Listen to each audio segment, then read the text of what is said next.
Hey, welcome to the Double Cannon Soccer Show with your host, Greg Soto. Yours truly. Hope you had a good weekend and caught that battery game. Oh, wait, there was no battery game this week. There was a bye week. But no, I'm gonna have to start doing the shows on Mondays, and I'm also gonna do them on Fridays. So Mondays is usually a recap of what happened with the game, and Fridays is gonna lead up to that game that's coming up. So right now, I didn't do one on Friday. There wasn't really a game, but I will start doing, like I said, I'm gonna do Monday shows and Friday shows. But this past week, actually, there was definitely some news with the USL. The Battery also had a little bit of news with a signing that they had. So that's kind of what we're going to cover tonight. But again, don't worry if you didn't catch the Battery's game this week. There was no game this week. So you're okay. But right off the bat, what I want to go ahead and start talking about is our new signing. I don't know if it's a new signing, but we went ahead and they re-signed on Thursday Charleston native Enzo Mori to the USL Academy to a USL Academy contract. It was pending league approval and federation approval, and I think those all went through.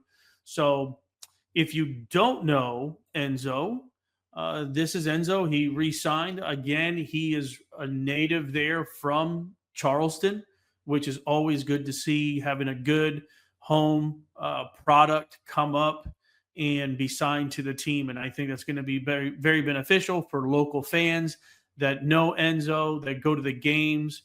So it'll be good all around for not just only him, young goalkeeper, but also for the Charleston Battery. So congrats, Enzo, for re-signing back up with the Charleston Battery.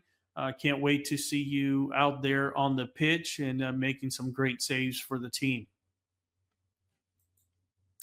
So with that being said, the biggest news, and this usually I have about 3 or 4 segments, but this is only going to be 2 segments. It's going to be a short show. But this next segment is probably going to take a little bit longer because it's the news about the USL promotion relegation. Kids up. Here's Edward. Kids up. Is he the hero again?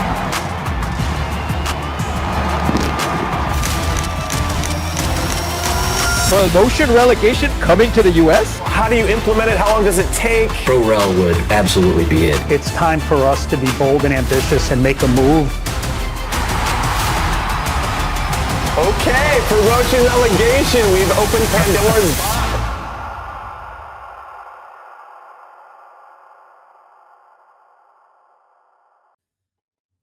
Look, as a long-standing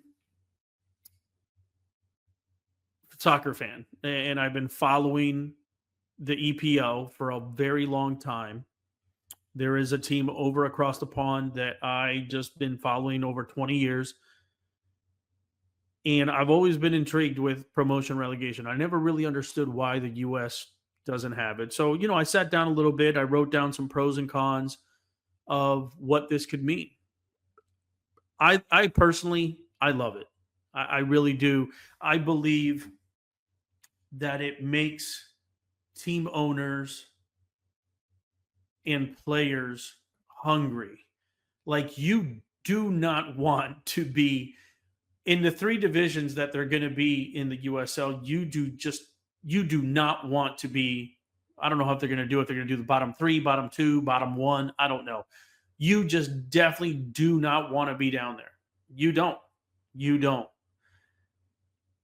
If you're one of these owners that just wants to collect a paycheck and not really put money back on the team, meaning stadium, staff, coaches, players, the smoke screen is going to be gone real quick. Everybody will find out who you are as an owner. And you will also find out, too, on the pitch, with players. Who is that player? Are they hungry? Are they just mailing it in? I can't even say that right. Are they mailing it in? towards the end of the season. They don't want to fight for it. You'll see fight. Look, you're just going to see, to me, you're going to see fight across the board from everybody. So, again, they're not adopting this promotion relegation until the 2027-2028 season, which is going to be a huge shift because the MLS doesn't want to do any of this. They don't care to do this. It's one of the issues where I've always thought when it comes to soccer, like, why hasn't the MLS done this? You have teams that have been mediocre at best for years, because the owners don't have to worry about it. They're not going anywhere. Nothing's ever going to happen to them. And again, I understand that is typically how American sports is. But soccer's a global sport. I mean, it is a lot more global than football, American tackle football. It's more global than basketball. It's more global than baseball. It is truly the globe's sport. It is everyone's sport. Everywhere in the corner of everywhere on earth, soccer is the sport. It's easy to pick up. All you need is a field and a ball. Whether you're rich, whether you're poor, you can play soccer. So I'm just ecstatic that this is going to happen. And I'm very excited that I'm part of now kind of this Charleston Battery family to see where the Battery is going to go. Are we going to fight, to get in there? So for me, being now a fan of the Charleston Battery and in the USL, them being in the USL, I'm excited. I'm really excited. So I wrote down some pros, and you're more than welcome in the comment section to go ahead and let me know what you think. So pros that I wrote down is increased competitive stakes and excitement, which I just talked about. Promotion and relegation is going to ensure that every match carries weight. Teams are going to have to fight and climb in the ranks of their division without having to drop to a lower division. It's just part of it. The intensity is going to be heightened. You just can't take things. You can't just take weeks off unless you have a bye week. That's it. It's just going to be it. You're going to need to be competitive. And when I'm talking about competitive, it's just what I just said. It's not just the players. It's coaches. It's the front office. It's the ownership. And even the city. The city that, like, say, Charleston, and I'm not saying that they don't back up the Battery. They do. The Battery have been there since 1993. So I get it. But I'm talking about other cities that are going to be joining this tier system. There's going to be 3 tiers to it. So, okay, second thing on the pros is opportunity of growth and the ambition that's going to come with it. It's going to create a pathway for a lesser team that wants to come together, that's gelling together, to be able to get promoted and really build something and make a footprint in the U.S. market. And especially with the FIFA World Cup coming in 2026, this is going to be huge. We're talking the year right at that excitement that you're going to get from the FIFA World Cup is going to roll, I believe, is going to roll right in to this USL 2027-2028 season. It's literally the season right after the World Cup. So it's definitely going to bring eyes to the product, to the USL product, which Major League Soccer is just not the only professional soccer. And it's not. Yes, do they have the better deals in major markets? Yes, but the USL has way more teams, way more flexibility, way more communities for the opportunity of growth. So, and then third is the enhancement player development. The pressure of promotion and relegation is going to incentivize clubs to prioritize winning, which is kind of goes with that competitive stakes. It's going to be exposing these players to higher stakes environments, higher stakes play. So in that sense, it's also going to attract investors to bring in more money, and I believe it's going to strengthen the league. So that's how I feel that that's going to be a pro to it. So there are some cons. I've been listening in because this did come out towards the end of last week.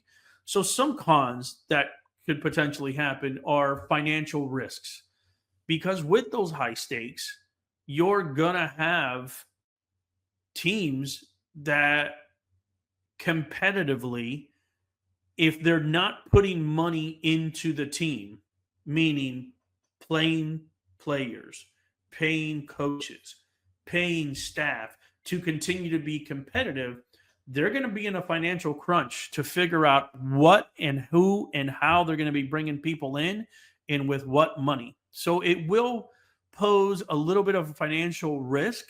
But again, you're really going to see who are the true players and who are those owners that are just okay with being mediocre, and some that are going to be okay to, I guess you could say, suck, and put a not a good product out there on the pitch. And then you're going to see also all these owners that are going to invest, and they're going to invest to get the best product out there. So there is some financial risk. Definitely. That's a con. And in a way, I think that's a pro as well. So the uncertainty of U.S. soccer standards. So it does say that the U.S. Soccer Federation's pro league standards require that the Division I leagues meet a specific criteria: stadium size, market population, which may not completely align with a fluid promotion relegation system. Look, it's 2025. We got 2 years until this happens. I think there's going to be certain things, because I'll just speak to myself. The atmosphere that I see in Charleston for a Charleston Battery game, even though the stadium is not big, the atmosphere there and the love for the Battery since '93 is huge. They have a great following. It is a small market, but I do feel that some of these U.S. soccer standards might change, specifically because of teams like the Charleston Battery. Passionate fans, great atmosphere.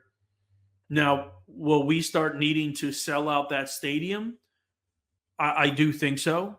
And the team is a good team. The team has won the Eastern Division, the Eastern Conference.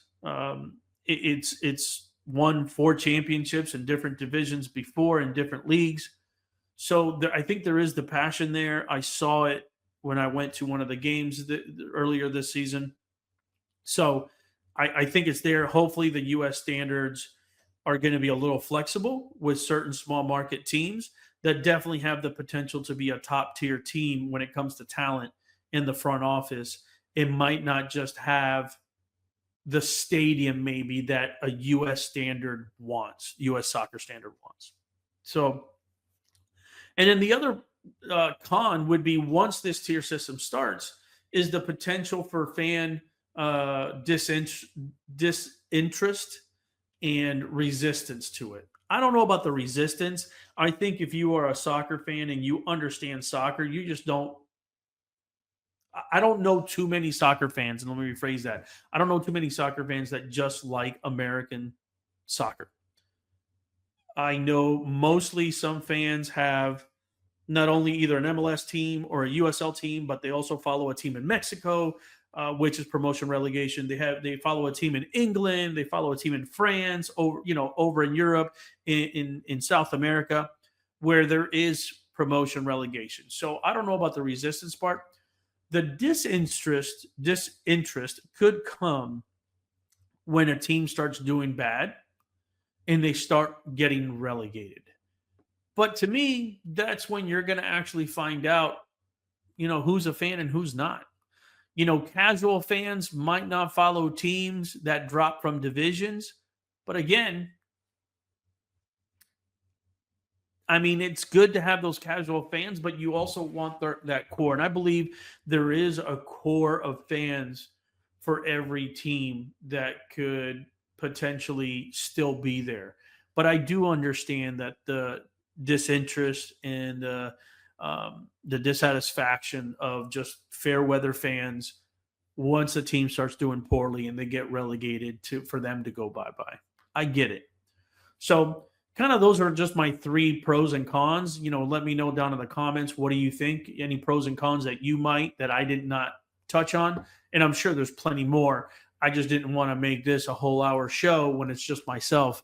So for me, I believe in conclusion, I'm excited. I'm happy. I can't wait for 2027. And being that I started the show this season, I'm going to have a couple of seasons of shows to get to that point and see the excitement build up. I'm definitely going to be talking about it here. Definitely, Charleston Battery is definitely going to be talking about it. They're probably excited of what the potentials, is going to be for not only for the city of Charleston, for the team itself. Who knows if this nucleus of players is going to continue to stay together, build something special, and build towards that opening day in that 2027 season. So I believe this is huge, the way that the USL is adapting this global soccer model to the U.S. sports culture and the market. I'm all for it. I don't know. Maybe it's because I'm Latino. I don't know. I believe in this. I think there's definitely more pros than cons. And I'm looking forward to it. I know I've heard some players, they like it, they don't like it. I've seen some other YouTube videos, and I see some other pundits as myself and fans, like it, don't like it. I'll tell you right now, myself, I love it. I'm looking forward to it. And just like I said, that excitement from the FIFA World Cup leading into that 2027 season. And not only that, you're going to have the 2028 Olympics as well. So it's just, look, to me, it's almost the passion is going to start next summer in 2026. It's going to start next summer, and then it's going to be soccer heaven. It really is.